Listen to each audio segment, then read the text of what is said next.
Ready to move in premium triplex villas at Kollur APR Projects. Welcome to సై 2024. బొబ్బిలి యుద్ధంలో గెలవబోయేదెవరు?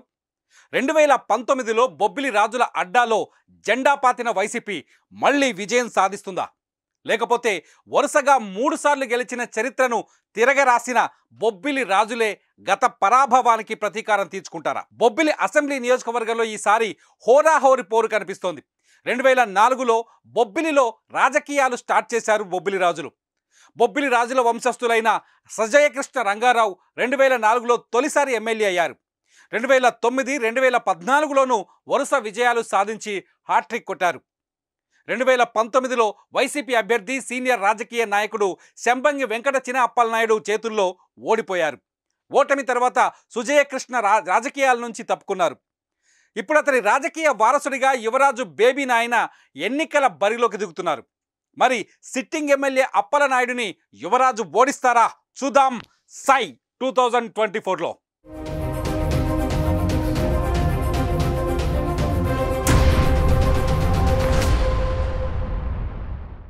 ఇంతకీ బొబ్బిలిలో ఓటర్ల సంఖ్య ఏంటో ఒకసారి చూద్దాం. ఇక్కడ మొత్తం ఓటర్లు 2,22,837గా ఉన్నారు. ఇందులో పురుషులు 1,11,342 ఉన్నారు. మహిళా ఓటర్లు 1,11,482గా ఉన్నారు. ఇందులో ట్రాన్స్జెండర్స్ ఓట్లు 13 కనిపిస్తున్నాయి. ఇక్కడ కూడా ఎన్నికల్లో మహిళల ఓటు బ్యాంకే ప్రధానంగా కనిపిస్తోంది. ప్రభుత్వ వ్యతిరేక ఓటు ఈసారి తమ విజయానికి సహకరిస్తుందని ఇక్కడ టీడీపీ అభ్యర్థి బేబీ నాయన ఆలోచిస్తున్నట్టు తెలుస్తోంది. బొబ్బిలి మున్సిపాలిటీతో పాటు రామభద్రాపురం, బడంగి, తెర్లా మండలాలు ఈ నియోజకవర్గం పరిధిలోకి వస్తాయి.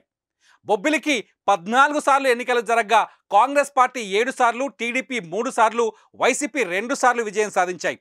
ఇక మూడోసారి గెలిచేందుకు వైసీపీ తమ కోటను పదలం చేసుకోవడానికి టీడీపీ హోరాహోరీగా పోరాడుతున్నాయి. 2024లో ఇక్కడ ఏం జరుగుతుందో ఒకసారి చూద్దాం. టీడీపీ, బీజేపీ, జనసేన కూటమి నుంచి ఆర్ఎస్వీకేకే రంగారావు అలియాస్ బేబీ నాయన ఈసారి ఎన్నికల బరిలోకి దిగుతున్నారు. ఈయన బొబ్బిలి రాజకుటుంబానికి చెందిన యువరాజు. వైసీపీ నుంచి సిట్టింగ్ ఎమ్మెల్యే చిన అప్పలనాయుడికే మళ్ళీ బొబ్బిలి టికెట్ దక్కింది.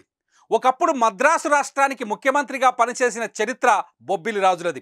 తిరిగి 2004లో వీళ్ళు రాజకీయాల్లోకి అడుగుపెట్టారు. బేబీ నాయన సోదరుడు సుజయకృష్ణ రంగారావు 2004 నుంచి 2014 వరకు వరుసగా విజయం సాధించి ఇక్కడ హ్యాట్రిక్ కొట్టారు.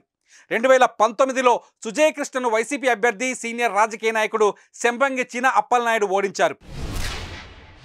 1983లో రాజకీయాల్లోకి వచ్చిన శంబంగి 4 సార్లు ఎమ్మెల్యేగా గెలిచారు.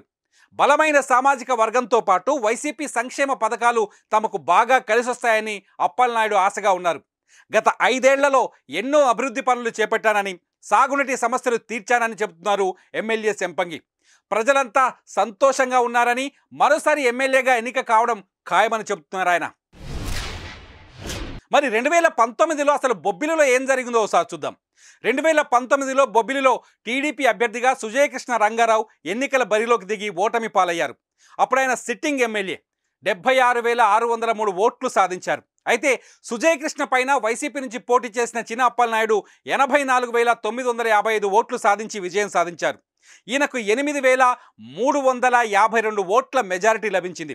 ఈసారి కూడా ప్రజల మద్దతు తమకే ఉందని అప్పలనాయుడు విశ్వాసంతో ఉన్నారు. అయితే ప్రభుత్వ వ్యతిరేకత తమకు కలిసి వస్తుందని యువరాజు బేబీ నాయన కూడా ఆశగా ఎదురు చూస్తున్నారు. మరి చూద్దాం బొబ్బిలి యుద్ధంలో ఓటరు ఆశీర్వాదం ఎవరికి ఉంటుందో. సై 2024లో మరో నియోజకవర్గంతో మళ్ళీ కలుద్దాం.